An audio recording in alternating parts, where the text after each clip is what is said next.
ശസ്ത്രക്രിയാ സമയത്തെ blood transfusion അഥവാ രക്തപകർച്ചയെക്കുറിച്ച് Thiruvananthapuram Sree Chitra Tirunal institute for medical sciences and ടെക്നോളജിയിലെ കാർഡിയാക് അനസ്തീസിയ വിഭാഗം assistant professor doctor Mamata Munaf സംസാരിക്കുന്നു.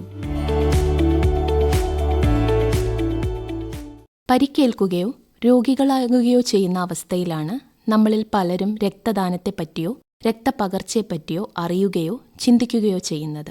ഒരു ശസ്ത്രക്രിയയുടെയോ പ്രസവത്തിൻ്റെയോ ഒക്കെ സമയത്ത് രക്തം ജീവൻ മരണ വ്യത്യാസം നിശ്ചയിക്കുന്ന ഒരു വസ്തു ആകാറുണ്ട്. രക്തപകർച്ച എന്നാൽ എന്താണ്, അതെന്തുകൊണ്ട് ആവശ്യമാണ്, എങ്ങനെ അത് സുരക്ഷിതമായി ചെയ്യാം എന്നെല്ലാം നമുക്ക് നോക്കാം. ബ്ലഡ് ട്രാൻസ്ഫ്യൂഷൻ അഥവാ രക്തപകർച്ച എന്നാൽ എന്താണ്? രക്തദാതാവിൽ നിന്ന് ശേഖരിച്ച രക്തമോ അതിൻ്റെ ഘടകങ്ങളോ രോഗിക്ക് നൽകുന്ന പ്രക്രിയയാണ് രക്തപകർച്ച. രക്തം വ്യത്യസ്ത ഘടകങ്ങളുള്ള ഒരു സങ്കീർണ കലയാണ്. RBCs അഥവാ ചുവന്ന രക്താണുക്കൾ ഓക്സിജൻ വഹിക്കുന്നു. WBCs അഥവാ വെളുത്ത രക്താണുക്കൾ ശരീരത്തിന്റെ പ്രതിരോധ വ്യവസ്ഥയുടെ ഭാഗമായി പ്രവർത്തിക്കുന്നു. പ്ലേറ്റ്ലെറ്റുകൾ രക്തസ്രാവം തടയാൻ സഹായിക്കുന്നു. ഇവയെല്ലാം ദ്രവരൂപത്തിലുള്ള പ്ലാസ്മ എന്ന ഘടകത്തിൽ ചിതറിയിരിക്കുന്നു. പ്ലാസ്മയിൽ പലതരത്തിലുള്ള പ്രോട്ടീനുകൾ അടങ്ങിയിരിക്കുന്നു. ഒരു രോഗാവസ്ഥയിൽ അല്ലെങ്കിൽ രക്തം അമിതമായി നഷ്ടപ്പെടുന്ന അവസ്ഥയിൽ ഇവയിൽ ഒരു ഘടകമോ പല ഘടകങ്ങളോ രോഗിയുടെ സിരകൾ വഴി ശരീരത്തിലേക്ക് പകരേണ്ടിവരും. ഓപ്പറേഷന് മുൻപ് എങ്ങനെയാണ് ബ്ലഡ് ട്രാൻസ്ഫ്യൂഷൻ ആവശ്യമായവരെ തിരിച്ചറിയുക? ഏതൊരു ശസ്ത്രക്രിയയ്ക്ക് മുൻപും അനസ്തസിയോളജി വിഭാഗത്തിലെ ഡോക്ടർ രോഗിയോട് സംസാരിക്കും. ഇതിനെ പ്രീ അനസ്തെറ്റിക് ചെക്കപ്പ് എന്നാണ് പറയുന്നത്. ആ അവസരത്തിൽ രോഗിയുടെ വിളർച്ച, ആഹാരശീലങ്ങൾ എന്നിവയെപ്പറ്റി ചോദിച്ചറിയുന്നു. ആസ്പിരിൻ, ഹെപ്പാരിൻ, വാർഫറിൻ മുതലായ മരുന്നുകൾ എടുക്കാറുണ്ടോ എന്ന് മനസ്സിലാക്കുന്നു. ഹെമറോയിഡ്സ്, അൾസർ, ആർത്തവ സമയത്തെ അധിക രക്തസ്രാവം എന്നിവ എന്തെങ്കിലും രോഗിക്ക് കാണാറുണ്ടോ എന്ന് നിശ്ചയിക്കുന്നു. പാരമ്പര്യമായി രക്തം കട്ടപിടിക്കാതെയുള്ള അവസ്ഥകൾ എന്തെങ്കിലും രോഗിക്കോ അടുത്ത ബന്ധുക്കൾക്കോ ഉണ്ടോ എന്ന് അന്വേഷിച്ചറിയുന്നു. ഹീമോഗ്ലോബിൻ, പ്ലേറ്റ്ലെറ്റ് കൗണ്ട്, INR മുതലായ ബ്ലഡ് ടെസ്റ്റുകൾ ചെയ്ത് രക്തം ക്ലോട്ട് ചെയ്യാൻ ആവശ്യമായ ഘടകങ്ങളുണ്ടോ എന്ന് നിശ്ചയിക്കുന്നു. രോഗിക്ക് പ്ലാൻ ചെയ്തിട്ടുള്ള ശസ്ത്രക്രിയയുടെ ബ്ലീഡിംഗ് റിസ്ക് അഥവാ രക്തവാർച്ച ഉണ്ടാകാനുള്ള സാധ്യത എത്രയാണ് എന്ന് മനസ്സിലാക്കുന്നു. ഹീമോഗ്ലോബിൻ കുറവുള്ള, അമിത രക്തസ്രാവമോ രക്തം കട്ടപിടിക്കുന്നതിൽ എന്തെങ്കിലും വിഷയമോ ഉള്ള ആളുകളിൽ, പ്രത്യേകിച്ച് രക്തം വാർന്നുപോകാൻ അധിക സാധ്യതയുള്ള ഓപ്പറേഷനാണ് നിശ്ചയിച്ചിരിക്കുന്നതെങ്കിൽ രക്തപകർച്ചയ്ക്കുള്ള സാധ്യത അധികമാണ്.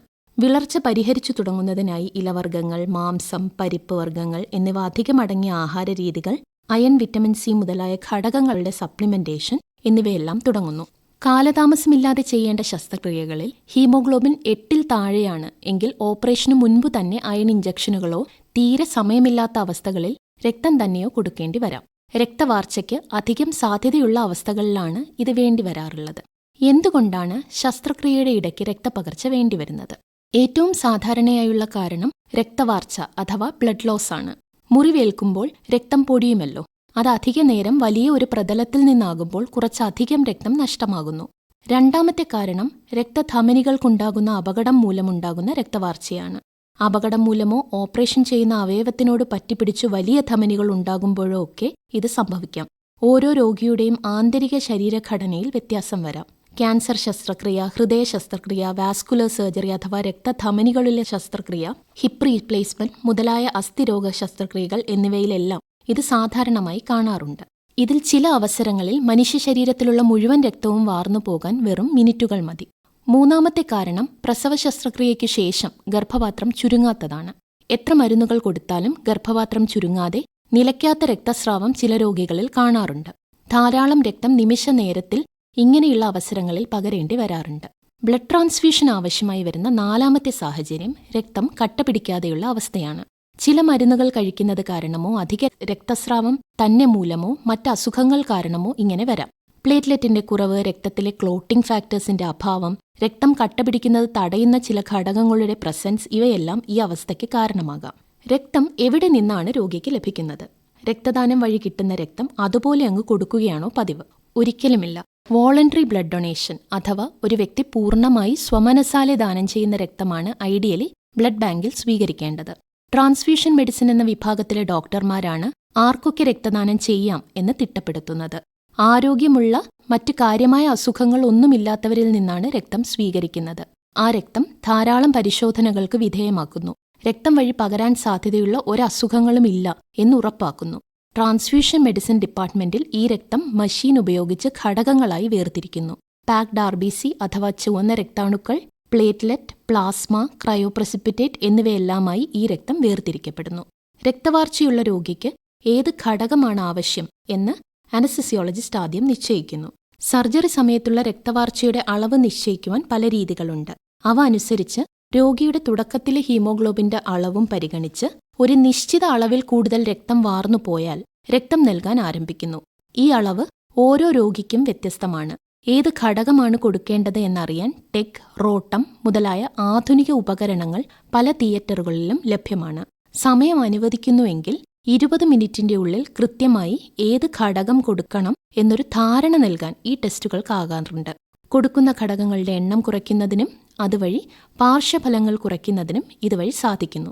രോഗിക്ക് വേണ്ടി രക്തം മുൻകൂട്ടിയോ ആവശ്യമനുസരിച്ചോ ആവശ്യപ്പെടുമ്പോൾ ബ്ലഡ് ബാങ്കിലെ ടീം ട്രാൻസ്ഫ്യൂഷൻ മെഡിസിൻ ഡോക്ടർമാരുടെ നേതൃത്വത്തിൽ രോഗിയുടെ രക്തവും ദാതാവിന്റെ രക്തവും തമ്മിലുള്ള ചേർച്ച അഥവാ കോമ്പാറ്റിബിലിറ്റി നിർണ്ണയിക്കുന്നു. ABO RH നെഗറ്റിവിറ്റിക്ക് പുറമെ പല ടെസ്റ്റുകളും ചെയ്ത് ഏറ്റവും അനുയോജ്യമായ രക്തമാണ് രോഗിക്ക് കൊടുക്കുക. ഈ രക്തം ബ്ലഡ് ബാങ്കിൽ നിന്ന് തിയേറ്ററിൽ എത്തിക്കഴിഞ്ഞാൽ രോഗിയുടെ ബ്ലഡ് ഗ്രൂപ്പും ദാതാവിന്റെ ബ്ലഡ് അടങ്ങിയ ബാഗിൽ രേഖപ്പെടുത്തിയിട്ടുള്ള ഗ്രൂപ്പും അതിലെ എക്സ്പയറി ഡേറ്റും എല്ലാം വീണ്ടും പരിശോധിക്കുന്നു. പല സ്ഥലങ്ങളിലും സുരക്ഷാ വീഴ്ചകൾ വരാതെയിരിക്കാൻ 2 പേർ ചേർന്നാണ് രക്തം ചെക്ക് ചെയ്യുന്നത്. ബ്ലഡ് ബാങ്കിൽ നിന്ന് അതത് രോഗിക്ക് ഇഷ്യൂ ചെയ്ത ബ്ലഡ് തന്നെയാണ് ഇത് എന്ന് ഉറപ്പാക്കുന്നു. വാഹനാപകടങ്ങളിലും മറ്റും പെട്ട് വളരെ അടിയന്തരമായി എത്തുന്ന രോഗികൾ ചിലപ്പോൾ മരണത്തിന്റെ വക്കിലാകാം. അവരെ പെട്ടെന്ന് സ്റ്റെബിലൈസ് ചെയ്ത് അടിയന്തര ശസ്ത്രക്രിയ ചെയ്യാനായി O നെഗറ്റീവ് എന്ന ഗ്രൂപ്പിലുള്ള രക്തവും ഘടകങ്ങളുമെല്ലാം കൊടുക്കേണ്ടി വരാറുണ്ട്. ജീവൻ നിലനിർത്താൻ പരിശ്രമിക്കുന്ന ആ അവസരങ്ങളിൽ ടെസ്റ്റുകൾക്ക് സമയമുണ്ടാകാറില്ല. പൊതുവെ അതുകാരണം കുഴപ്പങ്ങളൊന്നും വരാറില്ല. അപ്പോൾ ബ്ലഡ് ട്രാൻസ്ഫ്യൂഷൻ അഥവാ രക്തപകർച്ച 100% സുരക്ഷിതമാണോ? ഒരിക്കലുമല്ല. ഏതൊരു വൈദ്യചികിത്സയും പോലെ ഇതും അപകടരഹിതമല്ല. പനി, ചൊറിച്ചിൽ പോലെയുള്ള പ്രതികരണങ്ങൾ മുതൽ മാരകമായ അനാഫൈലക്സിസ് എന്ന അവസ്ഥ വരെ രക്തപകർച്ച കാരണം സംഭവിക്കാം. കൃത്യമായ ടെസ്റ്റിങ്ങുകളും സുരക്ഷാ ചട്ടങ്ങളും വഴി ഇവ ഒരു പരിധിവരെ കുറയ്ക്കുവാൻ സാധിക്കും. 100-ൽ 3 രോഗികൾക്ക് ഏതെങ്കിലും തരത്തിലുള്ള പാർശ്വഫലങ്ങൾ ഉണ്ടാകാറുണ്ട്. മാരകമായ പ്രശ്നങ്ങൾ 2,50,000-ൽ 1 രോഗിക്ക് കാണാറുണ്ട്. സാധിക്കുമ്പോഴെല്ലാം രക്തപകർച്ച കുറയ്ക്കുവാനാണ് ആധുനിക വൈദ്യശാസ്ത്രം ശ്രമിക്കുന്നത്. ശസ്ത്രക്രിയയ്ക്ക് മുൻപ് തന്നെ വിളർച്ചയ്ക്കുള്ള ചികിത്സ ആരംഭിക്കുക, രക്തസ്രാവം കുറയ്ക്കാനുള്ള ശസ്ത്രക്രിയാ രീതികൾ അവലംബിക്കുക, രക്തസ്രാവം കുറയ്ക്കുന്ന മരുന്നുകൾ ഉപയോഗിക്കുക എന്നിവയെല്ലാം ഇതിൽ പെടും. ബ്ലഡ് ബാങ്ക് ടീമും അനസ്തസിയോളജിസ്റ്റും സർജനും തമ്മിലുള്ള ഒരു നല്ല ടീം വർക്ക് രോഗിക്ക് ഏറ്റവും നല്ല രീതിയിലുള്ള ഒരു ഫലം നൽകുന്നതിന് ആവശ്യമാണ്. ഓരോ ശസ്ത്രക്രിയയുടെ പിന്നിലും സ്വീകർത്താവിനെ അറിയാതെ രക്തം നൽകിയ ഒരു ദാതാവിന്റെ മാനുഷികതയുണ്ട്. ഒരു സമൂഹത്തിന്റെ ഔദാര്യത്തെയും ഉത്തരവാദിത്വ ബോധത്തെയും പറ്റിയാണ് ഓരോ രക്തപകർച്ചയും ഓർമ്മിപ്പിക്കുന്നത്. ആധുനിക ചികിത്സയിലെ നിശബ്ദ നായകന്മാരാണ് ഓരോ രക്തദാതാവും. ശസ്ത്രക്രിയാ സമയത്തെ ബ്ലഡ് ട്രാൻസ്ഫ്യൂഷൻ അഥവാ രക്തപകർച്ചയെക്കുറിച്ച് ഇതുവരെ സംസാരിച്ചത് Thiruvananthapuram Sree Chitra Tirunal institute for medical sciences and ടെക്നോളജിയിലെ കാർഡിയാക് അനസ്തീസിയ വിഭാഗം assistant professor doctor Mamata Munaf.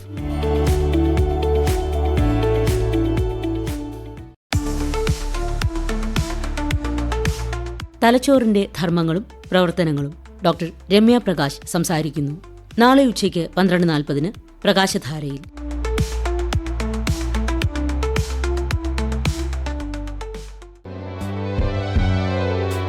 പ്രകാശധാര